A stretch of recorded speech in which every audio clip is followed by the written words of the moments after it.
मैं कंचन मिश्रा। नमस्कार आप सभी को। आज हम सब लोग ब्रह्मा के विषय में जानेंगे।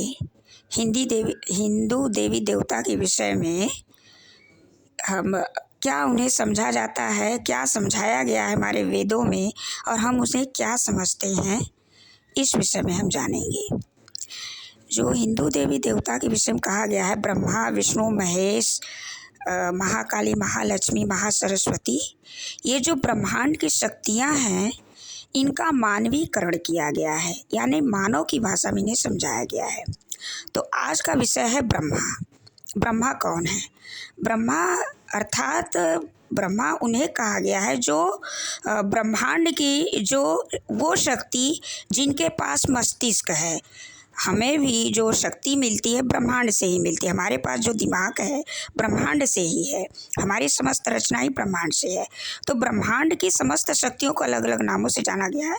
तो यहाँ ब्रह्मा यानी बुद्धिमान, अव्यक्त ईश्वर, वह जो बुद्धिमान है।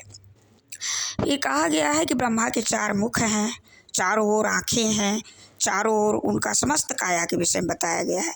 इसका अर्थ ये होता है कि जैसे हम ये समझें कि जैसे जो जितना मेधा वाला मनुष्य होता है वो उतने विषय को जानता है, वो उतनी दिशाओं में अपना काम कर लेता है।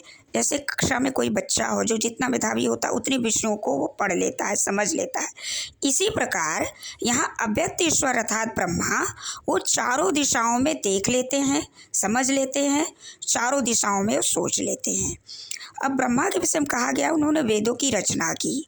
वेद तो वैसे मनुष्य ऋषि मुनियों द्वारा ही रचना की गई है, लेकिन कोई भी महात्मा जो होता है, कोई भी आविष्कार करता है या बनाता है या उत्पन्न करता है, वो ईश्वर की कृपा मानता है और ईश्वर ने बनाया है, ईश्वर ने किया, ऐसा समझता है। तो जो वेदों की रचना हुई मनुष्य के ही द्वारा हुई है, लेकिन कहा गया है ब्रह्मा ने रचना की, अव्यक्त ईश्वर ने। ऐसा क्यों कहा गया? क्योंकि अव्यक्त ईश्वर में ही सारी जानकारी है।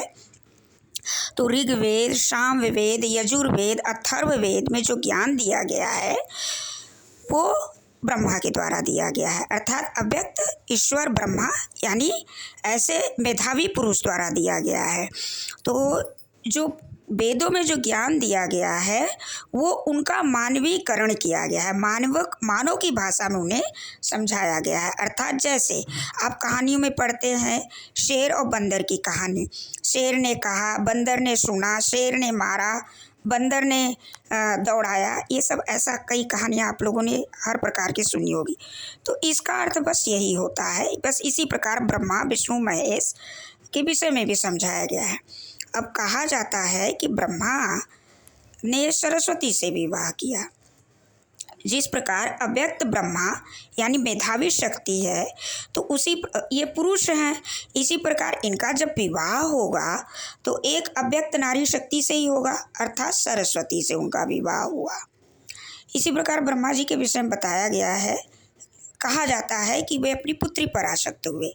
अब इसका अर्थ आप समझते हैं इस प्रकार, मैं समझती हूँ इस पर विचार करके कि ऐसा हिंदू धर्म जो है, हिंदू में बहुत ज्ञान का प्रकांड है हिंदुओं के वेदों में, हिंदुओं के ग्रंथों में।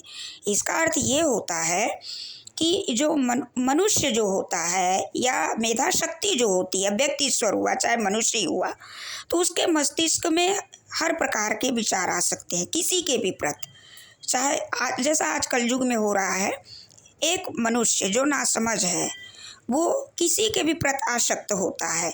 अर्थात यहाँ ललचाए मस्तिष्क और मन की बात हो रही है कि अपनी पुत्री पर आसक्त हुए, परंतु इसका अर्थ ये नहीं कि कोई ब्रह्मा पुरुष थे, मनुष्य थे और वो पुत्री पर अपने आसक्त हुए। इन सब बातों को समझाने का मैंने प्रयास किया है। मुझे विश्वास है कि आप इसे सुनेंगे तो अवश्य समझेंगे और आपके भ्रम दूर होंगे। और कृपया इस ऑडियो को आप लोग और लोगों तक डाल दीजिएगा ताकि लोग इस ऑडियो को सुने। कोई गलती हो गई हो तो क्षमा करिएगा।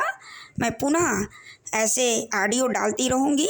आप यदि हमसे कुछ पूछेंगे तो मैं अवश्य उसका समझने का प्रयास करूँगी, आपके उत्तर देने का प्रयास करूँगी। धन्यवाद। नमस्कार।